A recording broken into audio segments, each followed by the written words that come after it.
Vibrant music teaching. Proven and practical Tips, strategies, and ideas for music teachers.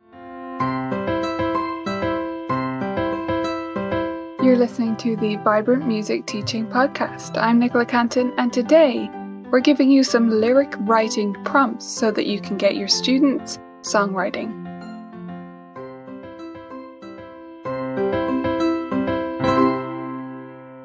Welcome back, beautiful teachers. It is wonderful to be back with you again.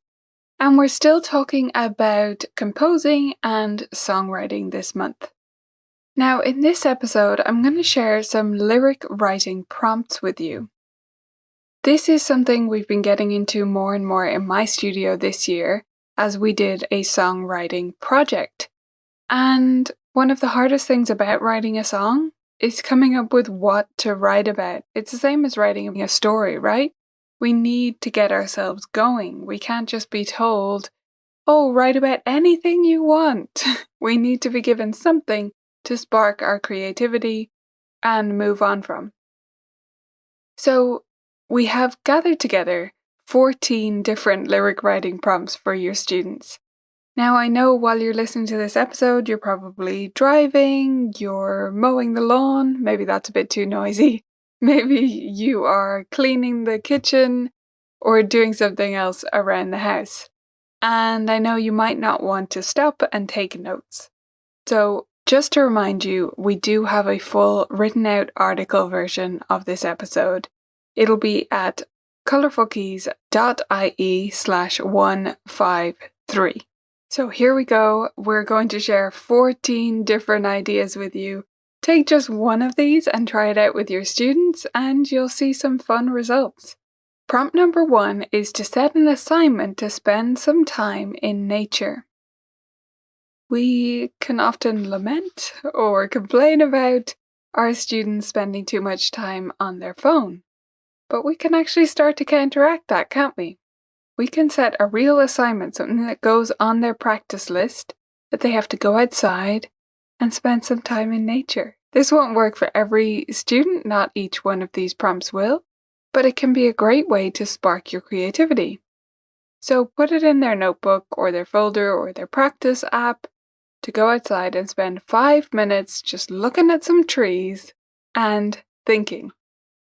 Some students may almost be embarrassed by this idea, but most will be perfectly happy to give it a go. Just 5 minutes of outdoor time or looking out the window if the weather doesn't allow them to go outdoors and thinking. And they might come up with something really interesting to write about. The second idea is to get them to write about what they know. So if you encourage your students to reflect, they'll find an experience in their life that they could write a song about. Now, it could be something really big or it could be something really small. So I suggest giving them a few examples from your life so that they can see the scope of these various things you could write about. For example, I might tell my students, well, today I dropped my tofu on the floor so I could write a song about how sad I was to lose my lunch.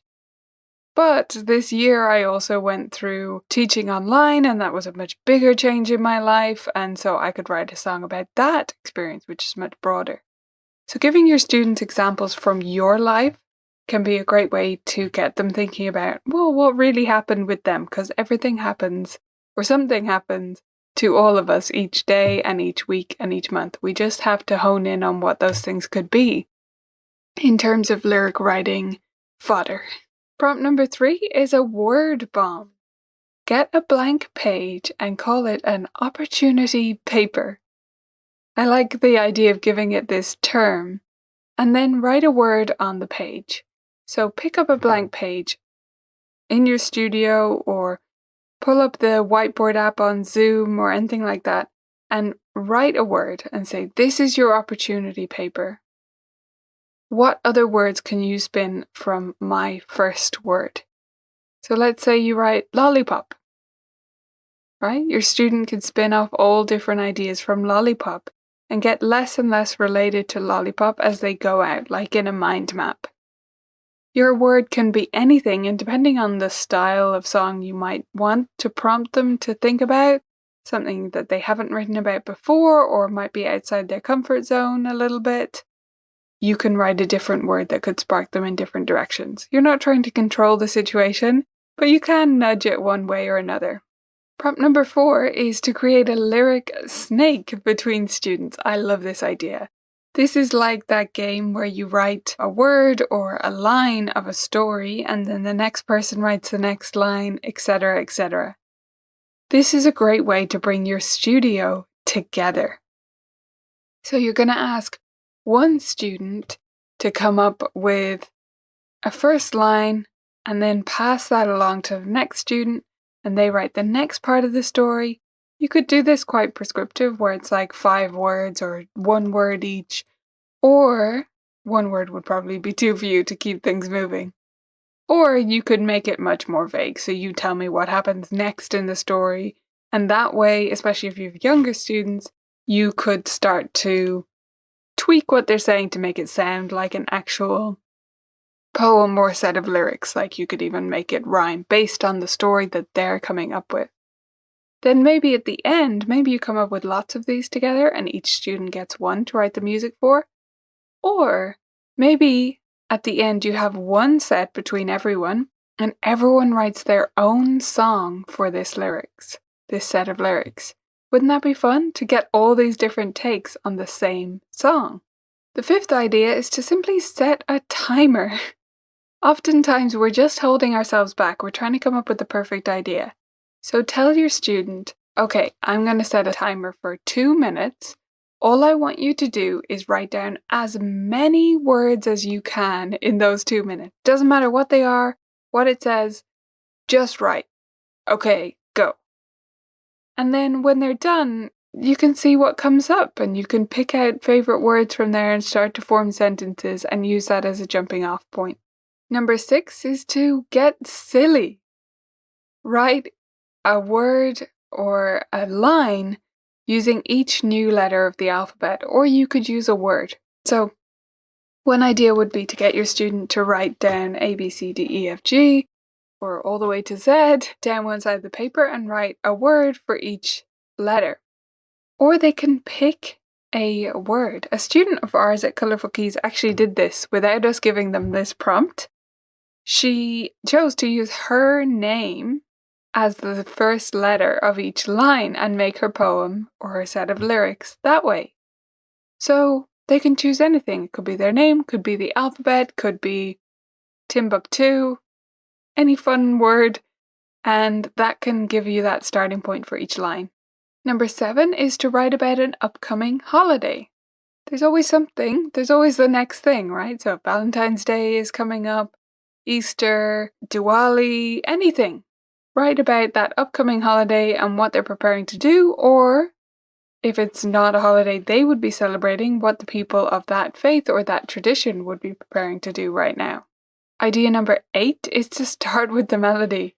You don't have to start with the lyrics, and famously, this is how Paul McCartney wrote Yesterday. It was ham and eggs, right?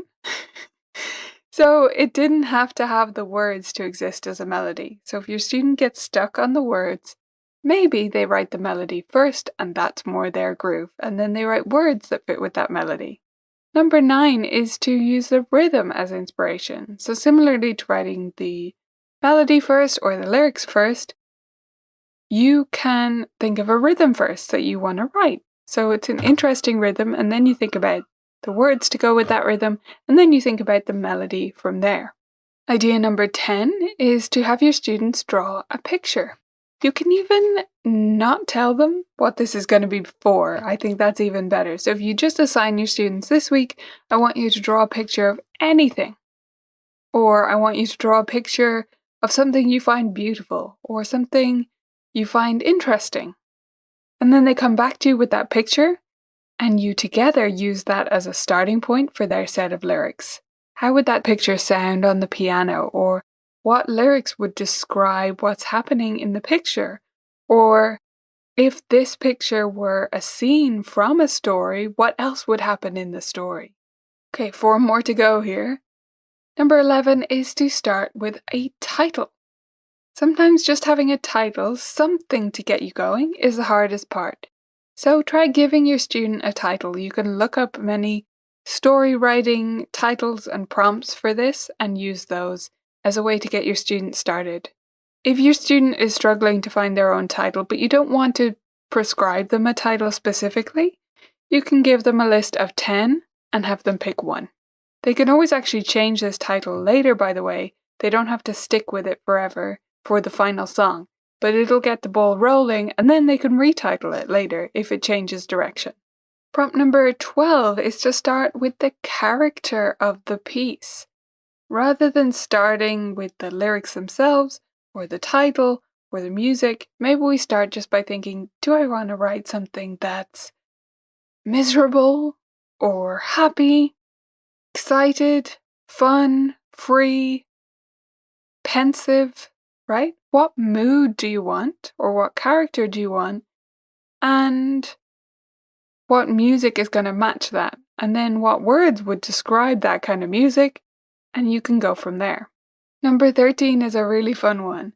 It's to take out an easy piano song. So they can take out their first book, or you can give them a beginner method book that they didn't use, and open up to a piece that doesn't have lyrics, or use a piece that already does and write new ones. We don't have to stick with that melody later, but if we have that melody as a starting point, let's say it's Mary Had a Little Lamb, right?